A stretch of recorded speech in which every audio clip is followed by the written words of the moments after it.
Hey everybody, welcome to Don't Hate the Gamer Labor Day Weekend Edition. Uh, and unfortunately, neither one of us went to PAX. Bummer. Yeah, I mean, you had no work excuse, and I'm poor. There you So, go. anyway, here's what's still going on with the gaming industry. I'm Mike, I'm Tyler. and let's get right into it. What's been occupying your time during your 3-day weekend when you weren't, schlepping back and forth for Activision? A couple things actually. I've been playing a lot of Uncharted: The Lost Legacy, which is fantastic. So recommend that. I'm probably taking longer. I think it's about an 8 to 10 hour game, but I've been playing it for a little bit longer because I've been doing it on the very very hard difficulty Oh, yeah. and sort of exploring. So, but it's awesome. I mean, it's if you're not really a fan of Uncharted, it's not gonna It's not going to win sway you you. over. But if you are a fan of Uncharted and you like Naughty Dog, then it's awesome. And it's cheaper than a full price game, so Hmm. pick that up. And then also I've been playing the WW2 beta for Call of Duty. Full disclosure, I work for a company that does sort of the community management and digital research for Activision. So I sort of work for Activision, Yeah, you could say. So feel free to take my opinions with a grain of salt there. yeah. Um, but I like it. I mean, I'm not a huge multiplayer shooter fan in general.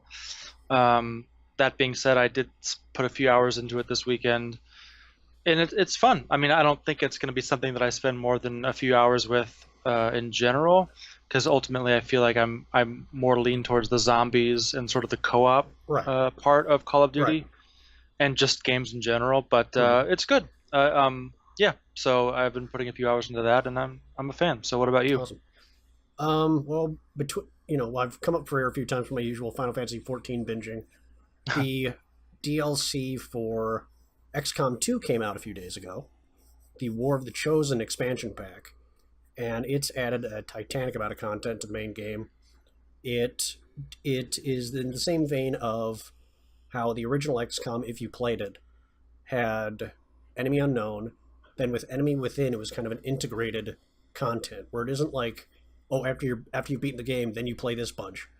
No, it kind of integrated and added into the main game, which is Hmm. what this DLC has done as well. It's added in these adversaries known as the Chosen, which there are three champions set up by the the main alien antagonists, Hmm. and they work off of the similar um, adversary system from Shadows of Mordor. Oh wow. Yeah, where they have buffs to themselves and they have weaknesses. So you exploit the weaknesses. You try to avoid the buffs if they are avoidable. Like one of them that's a giant pain is that one of the chosen aliens is known as the Hunter, and he's Hmm. basically this perfect sniper. He can hit you from the other side of the map, but he doesn't need line of sight. Jeez. Well, one thing that's annoying with him is he's got a perk to him where every time you damage him, he teleports. So you Wow. have to line up your units so that that one time you have him in sight, you hit him with your strongest hit each time. Because Interesting. any tactic where you're relying on one unit shoots him like two times in a row, that only that first shot's going to do anything. Then he's going to go. Hmm.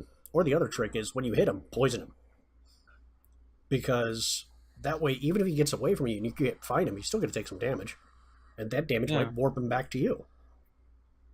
that's pretty cool. Yeah. Unfortunately, when they add in DLC like this, they sometimes go, "Oh, wait a minute. Here's interactions between the vanilla game and the DLC that we didn't plan on that makes things almost overpowered." Like Interesting. one of the units has melee properties, where in a normal tactical gun game, there's this person with a machete where if they get close to an alien, they can initiate a melee strike. Well, they added in a new melee weapon, which ignores 5 armor, which is huge, because there's like I can count on one hand how many units have more than 5 armor at any time. Mhm. It does the highest amount of damage of any melee strike, and it is guaranteed to hit. Well, you add that in with enemies that like to come in close, and the fact that this melee unit gets an ability where it says anything that enters a square that threatens me gets hit by melee. Basically, it's an attack of opportunity like in D&D. Well, it's guaranteed to hit and does a stupid amount of damage. Back to the D&D analogy, it's like you pissed off the barbarian that's 12 levels above you. You are going to die. Interesting. But that's been a whole lot of fun. I had to hang up the Long Dark, which I've been fanboying about for the longest time because I hit a bug. Oh, And it's a bug that keeps me from beating the storyline. oof. Yeah. That sucks. It's a common bug. I don't know if it's been patched out yet or planning to be patched out. But basically, you're hunting down a bear, and he didn't properly patrol to the next spot where I'm supposed to find him. Which means he got caught on the environment, and I don't know where he got caught on. And I'm afraid when I reloaded my save, it caused him to despawn. Interesting. So I think the game ate him. But I have to kill him to proceed. Wow. Yep. That's a bummer. Yeah. That's a bummer. That's like those issues where NPCs just wouldn't show up for something, or Yeah. yeah. Hopefully they catch that, or they patch that. I hope so too. I have a feeling that even if they do, it's going to require me restarting the whole damn game. Yeah, probably. Yeah. And also, I've been completely enamored with the PAX news that came out of a few games. There's been more information on Monster Hunter World. Oh, yes, yeah. Well, not so much more information, but more gameplay footage, which I could just stare at and drool over. And one thing I wanted to touch on during our start here was that Square Enix is re-releasing Secret of Mana on PC, Vita, and PlayStation 4. Mm-hmm. I hold that game very near and dear to my heart, because that was one of the first RPGs that was not only co-op, but I beat it with a friend, and it was just fun playing through it. You know. Yeah, and I feel like you've looked at more of this than I have at this point. What is your take on sort of the art style? Because I feel like in the past, some of these sort of Square re-releases have sort of really hit or miss in terms of how they sort of update the art style. Like there have been some great ones, and there have been some really poor ones. Right. Does this one seem good? What do you think about this? This one seems mostly good. Mm-hmm. The issue is that it is so direct from the concept art that it's jarring if you played the Super Nintendo version. Because in Super Nintendo version, all these sprites got their unique look because of limitations of the system. They got as close as they could to that concept art while still being, limited to like the Super Nintendo. Yeah. Well, now you have systems where with that concept art that was so basic back in the day, they don't have those limitations anymore. Yeah. So all of a sudden, it's really jarring to see all of this, how much the main character stands out even more compared to the normal NPCs out there. Interesting. Yeah, I have sort of a love-hate with I know some of the Final Fantasies have gotten weird sort of mobile updates. Oh, the mobile updates are horrible. I will not touch the one for 6. Yeah. And it does sort of bum me out when you lose a lot of that beautiful sort of pixel art. Mm-hmm. I mean, I remember, Secret of Mana, Secret of Evermore, like some of those really sort of Evermore especially, I would love for some sort of re-release, because I sort of, when I was a kid, fell in love with that sort of, it was very dark and gothic sort of a style. And man, it would just be like, I feel like you'd almost lose some of that, to your point, in that translation from the limitations and what they sort of could do with the pixel art versus a more sort of, I don't know what you'd call it, authentic version of the concept art. Right. Yeah, so I'm excited to see more of this, but I can't help but be a little bit like bummed out, because I mean, maybe it's the nostalgia talking, but man, I love that Super Nintendo pixel art, and all of those old Square games were just beautiful. Yeah. And those were doing best with limitations at the time. Mm-hmm. But I like where they're going with Secret of Mana. That's good. It's not, the only thing that's jarring really is the main character sprites. Everybody else looks fine, and all the maps look fine. The enemies look fine. I wonder too. I don't know if you've heard of this. I should look it up later. But maybe is there going to be any sort of like do you like cross save or anything between maybe the Vita and the PS4? I've not heard anything about that. Yeah, I feel like I haven't heard much in the way of actual sort of details. Hmm. But that's sort of a big thing that I sort of love about having those two systems, especially with some of the RPGs where Final Fantasy X was, cross save, so you could Right. do your grinding on the go, in Final Fantasy X, and then sort of bring it back home, load Yeah. the save up, and then go through the story. And Yeah.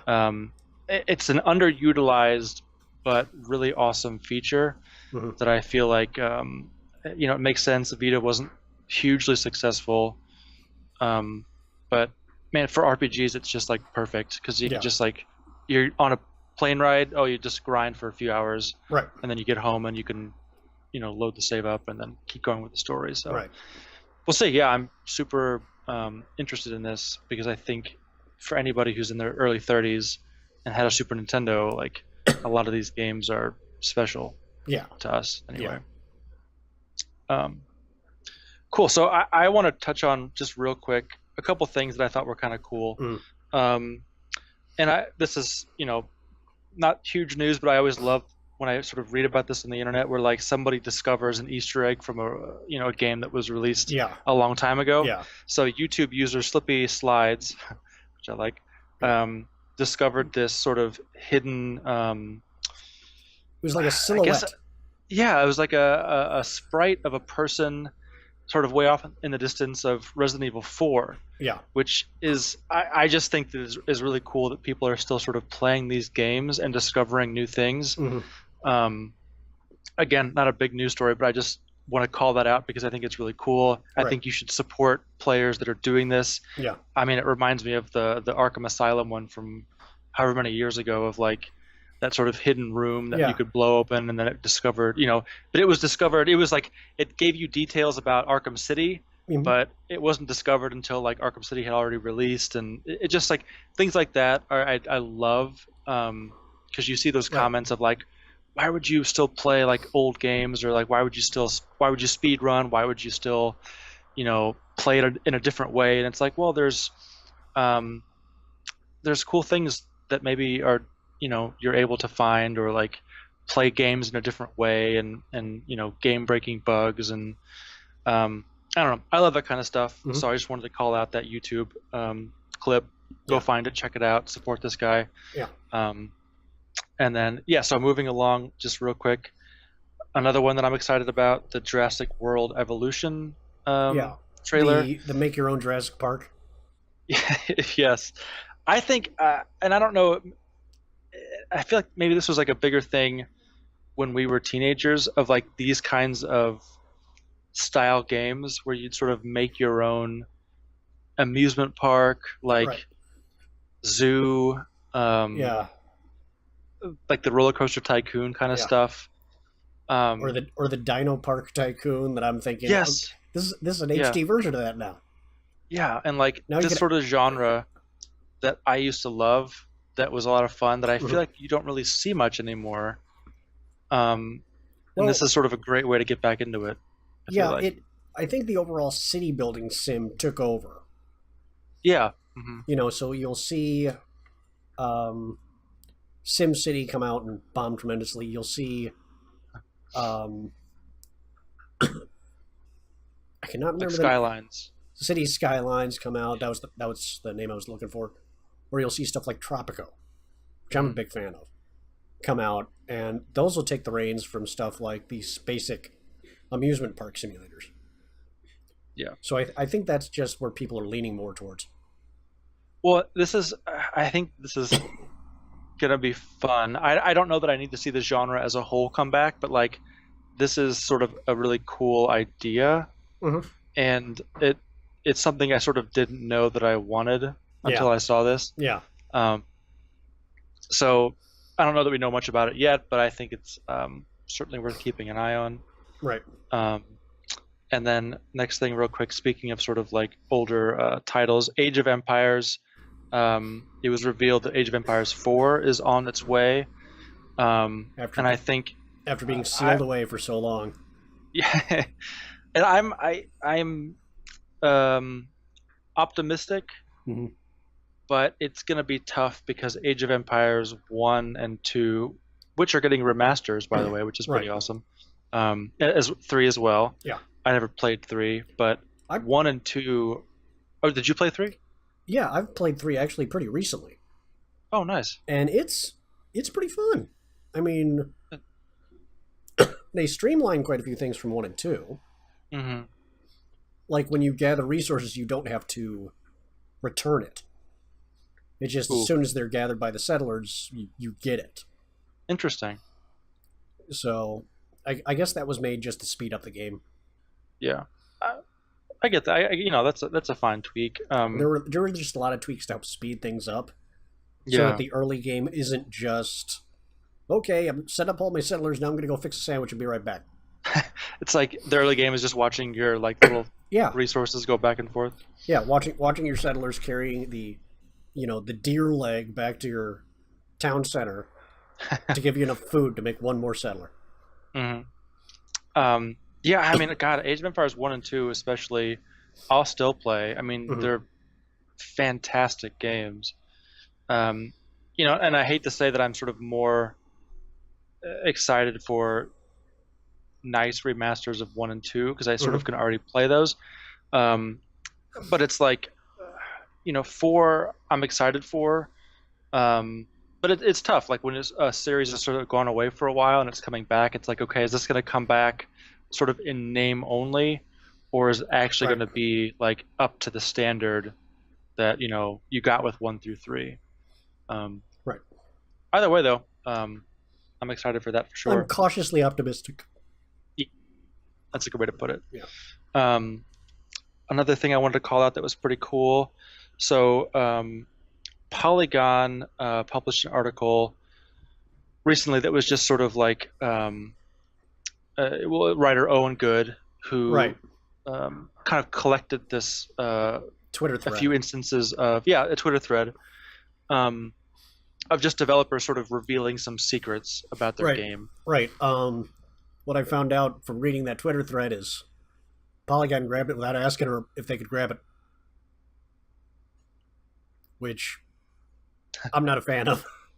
Yeah, I'd rather link the person who started up the thread, but yeah, it's a lot of the developers, tricks to help the player feel more powerful, or hmm, empower the player more, or just development tricks, like how in a lot of shooter games, the final bullet in a clip does double damage or or 4 times damage, just so you can have that suspense of I got him with my last bullet. yeah. Or like when you get down to really low health, it's like that extra health point is sort of Cons- more than just one health point, right. to create that sort of like, yeah, surviving by the skin of your teeth kind of Yeah. thing. Uh, Um, and also, Ken Levine brought up that in the Bioshock games, the way all the enemies are built up, the first bullet always misses. yeah, which I thought was really cool. Mhm. Um, so just real quick, I want to call out to your point. The original tweeter was Jennifer. I'm gonna butcher this. Shuriel. Anyway, she was the one that asked for some developers to sort of chime in Yeah. on their sort of secrets, and then the Polygon was sort of collected them. But Yeah. definitely go look for Jennifer. I guess she's the game design lead at OPX Space for Earthlight, Okay. so support her. Yeah. But I love this kind of stuff. I mean, this reminds me of, I remember a year or two ago when that story came out of the trams in Fallout 3 were actually just NPCs Wearing with a train helmet. train helmet Yeah. that just ran really fast. Um, Yeah. I love that kind of stuff, and even things like oh, here's one that I thought was really interesting. The alien or alien isolation is actually sort of two brains. One brain that knows exactly where you are and has to communicate that to the other brain, which is like a body that isn't always the best at sort of moving around and finding things. Right. So it's things like that I think are just really fascinating. Like, I really um, wonder if that sort of AI, where where it's like the AI that knows everything and the other AI that can only really listen and doesn't listen all that well. I wonder if that's incorporated into more stealth games. Yeah, I think that's, and I mean the weird early version of that, which I think is fascinating too, is like in Fear, they mentioned, I believe in Half-Life did this too, where uh, NPCs would sort of shout like, " flank him." Well, they didn't know how to do that in the Right, actual code. It was just sort of to heighten suspense. right, So I think it's interesting now where you sort of have to dumb down an enemy in a way so that it's more fair, which I right. think is really interesting. And even things like I remember the Firewatch artist Ollie Moss sort of revealed a few things about the production of the game Firewatch, and Mm, something that I can't stop thinking about now is sort of the camera placement in a okay. game, especially when you can look down and see like your hands and feet. Hmm. And Ollie Moss had tweeted sort of like if you look at the main character in the third person, Hmm. like the functional sort of model, it's all sort of distorted Oh because it yeah, has to have the camera looking down into like hands that are sort of like stretched around, and things like that I think are just really interesting, as far as like how you create sort of a functional game. right. The immersion and Just that really sort of cool. level. Yeah. Yeah. Um, cool. So you want to jump into our main topic here?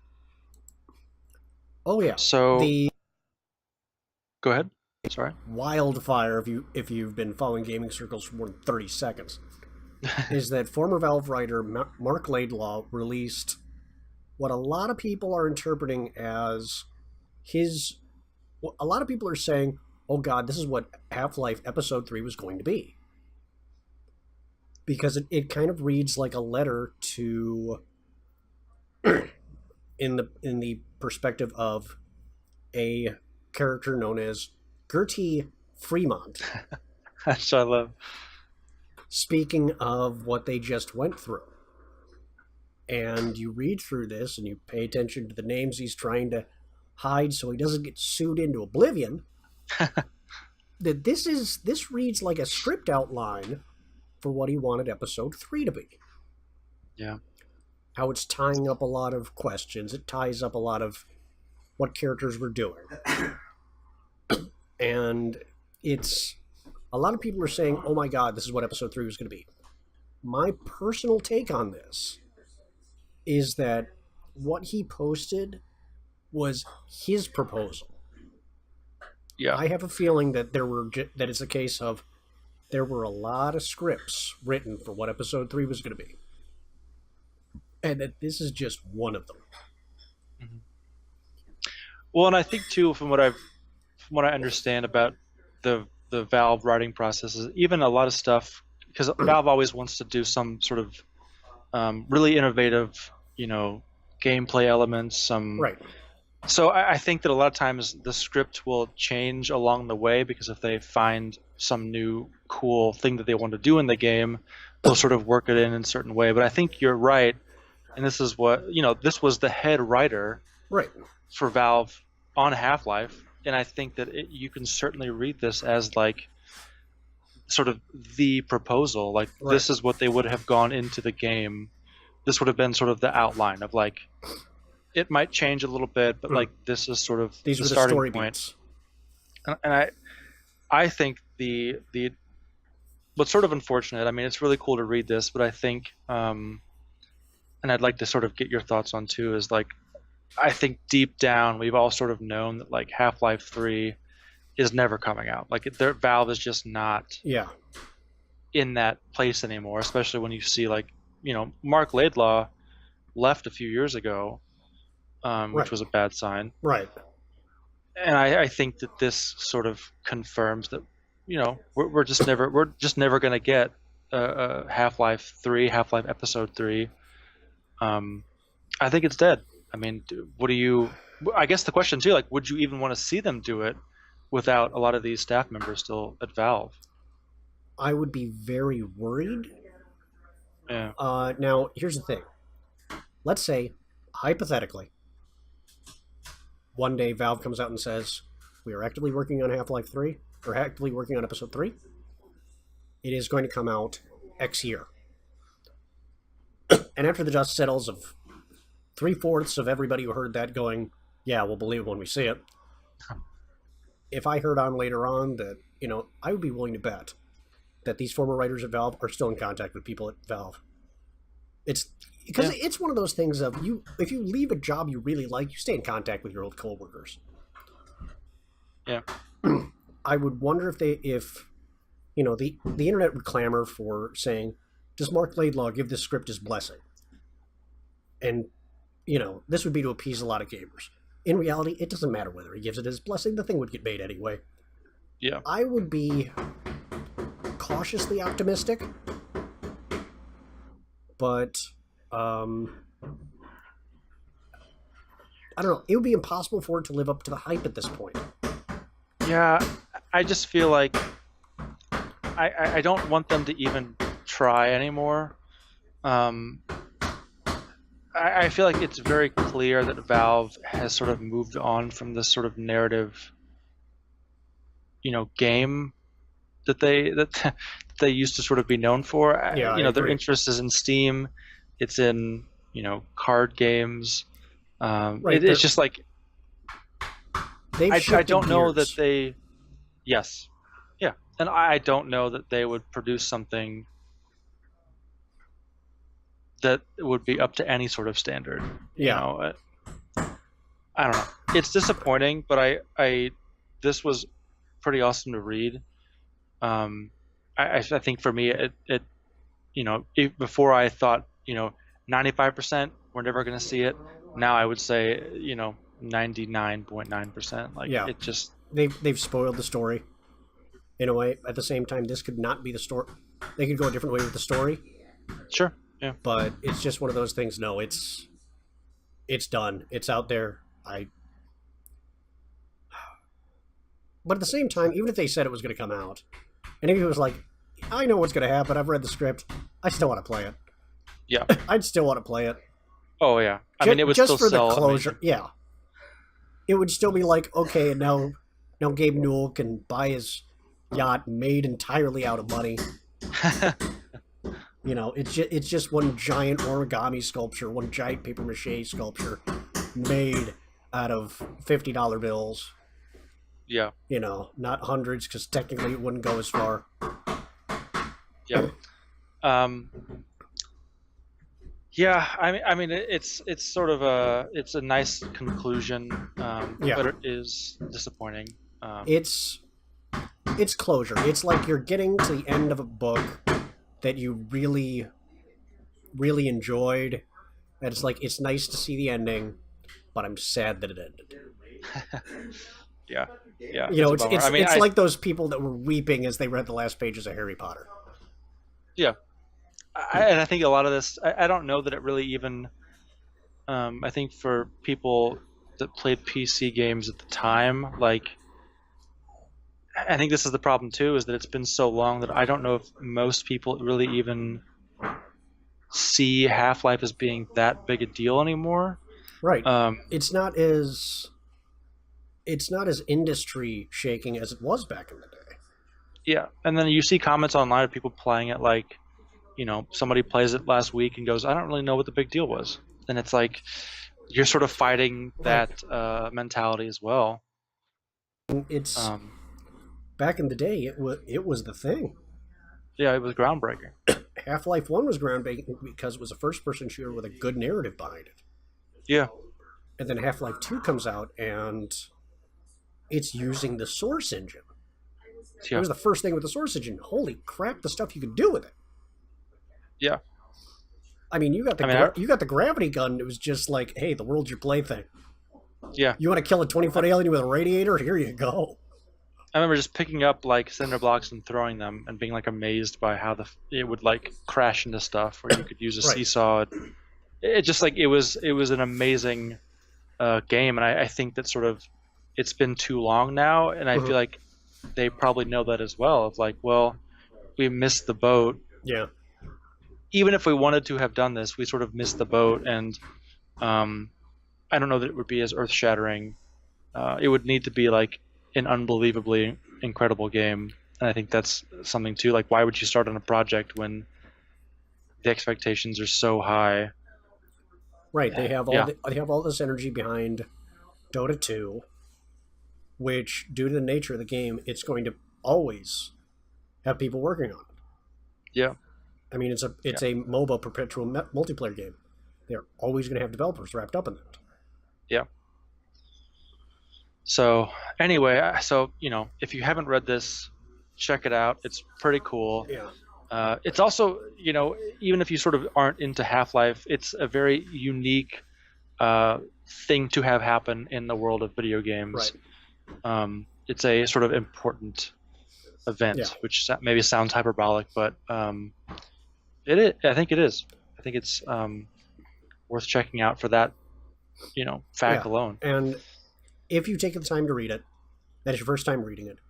Keep in mind the Marc Laidlaw has this written both in the perspective of Gertie Friedmont and of himself in a way, Mhm. especially as you read the very end of it. Yeah, yeah, That was heart wrenching. yeah. It's powerful. Yeah. It was Not spoiling tough. not spoiling the content here, just in case somebody's watching this that hasn't read that. But it's just that it's kind of big. Yeah, and you can tell that it's a world and a story that he cares about, which I think Yeah. which is sort of what makes it sad too. Mhm. Um, It was his baby, and he didn't get a chance to write those final chapters. yeah, yeah. All right. Well, it's sort of not really a downer. Right. It's a cool thing to read. But yeah, certainly I would have loved to have seen episode 3 after the cliffhanger of episode 2. Oh God. Um, but yeah, so anything else you want to touch on, Mike, before we call it a day? You know what? Nothing's coming up for me. There's Secret of Mana coming. Secret of Mana coming out. I still have a crippling Final Fantasy 14 addiction. Um, XCOM 2 has new life with the DLC. All this great stuff coming out of PAX. There were no real new big announcements at PAX this year. Mhm. Just a lot of additional information for stuff we already knew about. So if you like gameplay videos, go look them up. Yeah, yeah. And not Half-Life. I was excited there for a second. Yeah. Destiny 2 comes out this week, so Right, that's been in closed beta actually for a little bit, or that's been in the pre-order beta yeah, thing, so it's the been PC all over beta has been Twitch. going on. So yeah, I will definitely have some impressions of that Right. next time we chat. Even though I didn't finish all of the extra stuff for Destiny 1, Well, but hey, I never played Destiny well. 1, so there you go. yep. Cool. So yeah, thanks for watching. We will check back in with you soon. My name is Tyler. And I'm Mike. This has been Don't Hate the Gamer. Thank you. Have a good night.